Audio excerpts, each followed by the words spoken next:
Would you spend over 150,000 on this phone?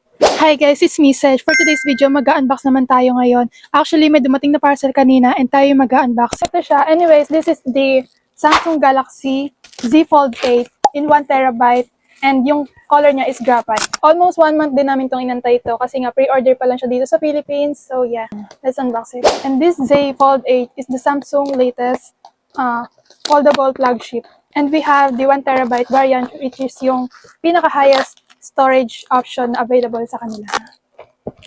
Tatlo yung freebie na kasama niya. Yung charger ata, then may power bank. So, ito muna siya. Ito yung Samsung na power bank, I guess. Wait lang, buksan muna natin. So, we have the magnet wireless battery pack for the Samsung. And 5,000 mAh siya, guys. We also have the Samsung case. Galaxy Z Fold 8 case na clear case. Parang mas better na mag-order na lang online than wait. Kasi may mga voucher din silang kasama doon. And even mag-avail kayo on physical store, pre-order pa rin yung sasabihin nila sa inyo. Hindi ko lang sure kung up until now. Also, meron din silang power adapter na 45 watts. Wala siyang kasamang cable. Lastly, yung pinakaantay natin na phone. Para siyang tablet. Actually, tablet naman talaga siya pag pinold na. Ito siya, guys. Box na box talaga siya. Buksan na natin. Satisfying pa naman mag-unbox ng mga ganito. Makikita na natin siya. So, let's be careful. Grabe yung design niya. Parang yung Samsung Galaxy S21. Mas, shit.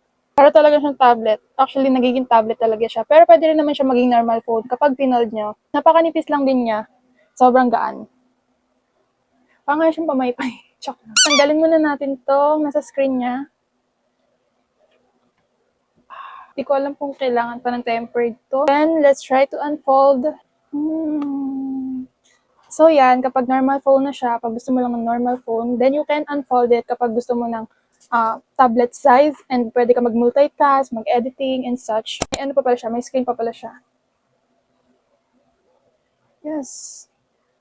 Siguro ito yung pinaka-highlight ng phone. Kapag naka-fold ng normal, pwede mo siyang gamitin ng normal na daily basis. Then, you can unfold it pag gusto mo ng malaking screen and marami kang gagawin. Kulang na lang ng pen, no? Para siyang pwedeng lagyan ng pen or mag-drawing. If mahilig kang mag-multitask, manood ng movie or magbasa, perfect talaga kapag ganito yung size. This one is the 1TB variant.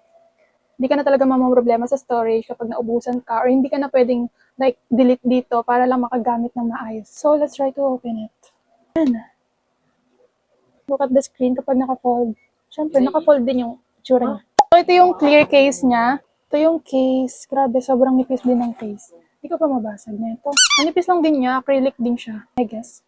Mamaya na natin siya punas-punasan. Medyo puro fingerprint na. Ang angas. Naging premium looking talaga siya. Premium naman talaga siya kasi premium din yung price niya. So yan, kinabit ko na muna yung screen protector niya. Actually, wala talaga atang tempered yung gantong phone. And also, medyo moist looking siya kasi nga, yung screen protector yung kinabit natin before the case.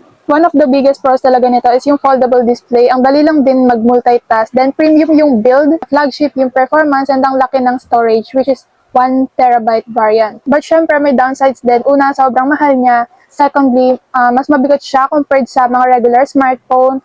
Also, since foldable siya, kailangan mo rin talagang alagaan siya. Hindi ka dapat super clumsy dito. So actually, hindi ko pa siya nasa-setup kasi kinabit ko yung screen protector niya. Nahirapan talaga ako ikabit yun. So yan, nag-restart na siya after ko makonect sa wifi namin. Also guys, you also get Samsung's Galaxy AI features. So it's not about foldable screen lang. May productivity and smart features din to that can make everyday tasks easier. It is really combination of the big screen, multitasking, portability, and premium features in one device. So, yun lang.